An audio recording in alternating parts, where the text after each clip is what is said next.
देखिए आप यहाँ इसमें आपको दिया हुआ है फाइंड एन यूनिट वेक्टर दिया हुआ perpendicular to each vector. A vector का वैल्यू दिया हुआ है और B vector, A vector equal to ये बी वेक्टर का वैल्यू दिया हुआ है। तो इस कंडीशन में आपको एक रिप्रेजेंट करते हैं आपको यूनिट वेक्टर को दोनों से N cap A cross B निकालेंगे आप और इसका मैग्नीट्यूड निकाल लेंगे।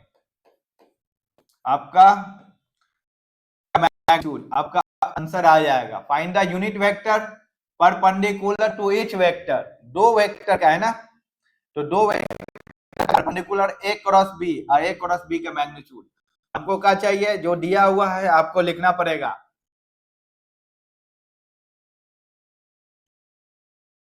कैप टू के कैप बी दिया हुआ है आपको वेक्टर का वैल्यू 7, आई कैप 6, जे कैप और +2 के कैप। ठीक है, अब ए क्रॉस बी निकालते हैं। चलिए ए क्रॉस बी निकालते हैं। आप लोग जानते होंगे आई जे के लिखते हैं। अच्छा, इसको इरेज करते हैं। आई कैप, जे कैप और के कैप।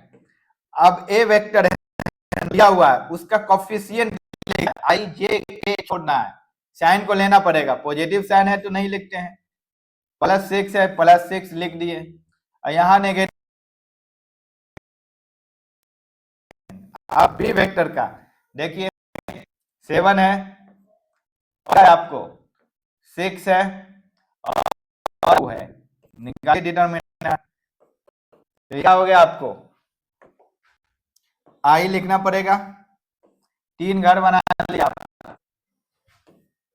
डिटरमिनेंट निकालने के लिए। ये रूल है, आपको डायरेक्ट भी निकाल सकते हैं जानते हैं तो।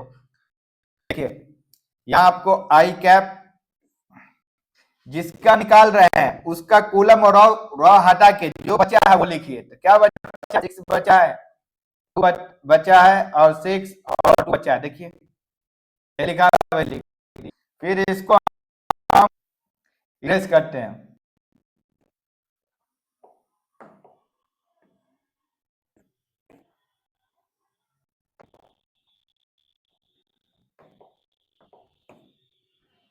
अब क्या, ये वाला को हटाना है, बाकी जो है जैसे है वैसे सजा दिए। 5 है और -2 है, तो 5 लिखे और -2 लिखे।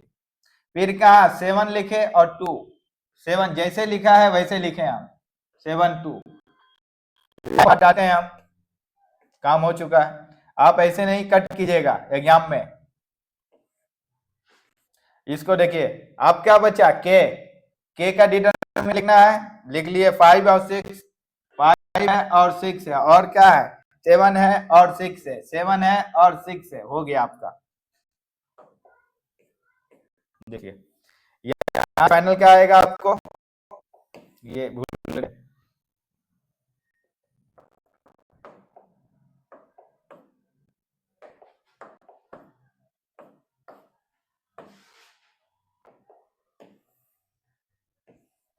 अब ए क्रॉस बी लिखे हम, निकालिए।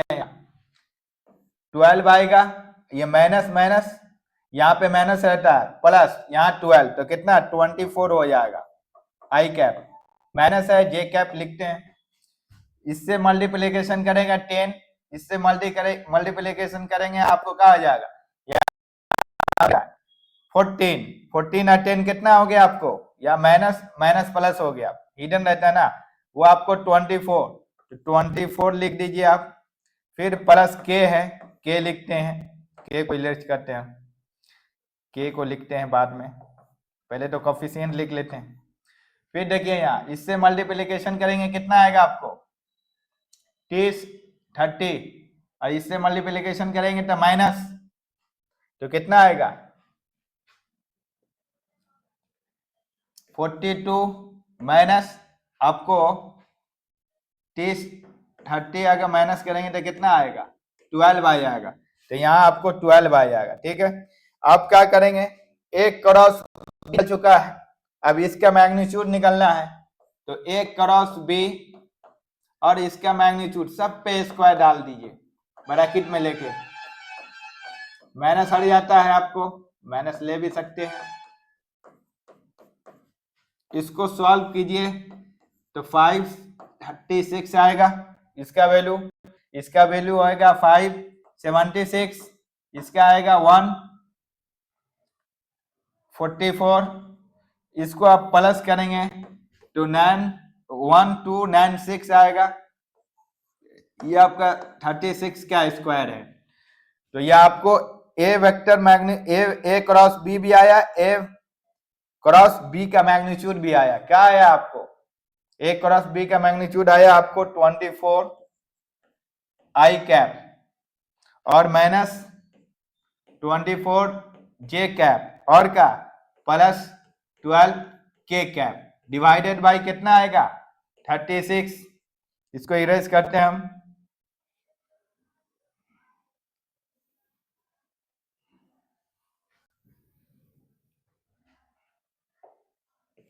ये बराबर है, देखिए 36 से कटेगा तो कितना आएगा? 2 से काटिए आप, 12 से काटिए तो 2 आई कैप आएगा।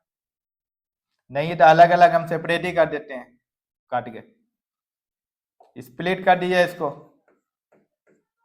36 लिख सकते हैं, 24 जे कैप 36 लिख सकते हैं हम, 12 के कैप 36 हम लिख सकते हैं। 12 से काटिए तो कितना हो जाएगा आपको? 2 3 आई कैप है ये आपको आ जाएगा 2 जे कैप 3, ये आएगा आपको 3 या नहीं के आएगा के कैप 3। ये आपका ये final unit vector perpendicular to each other, आपका ये फाइनल आंसर रहा। क्या फाइनल आंसर आएगा?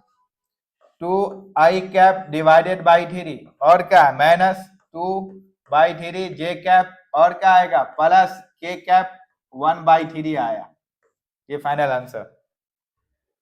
नेक्स्ट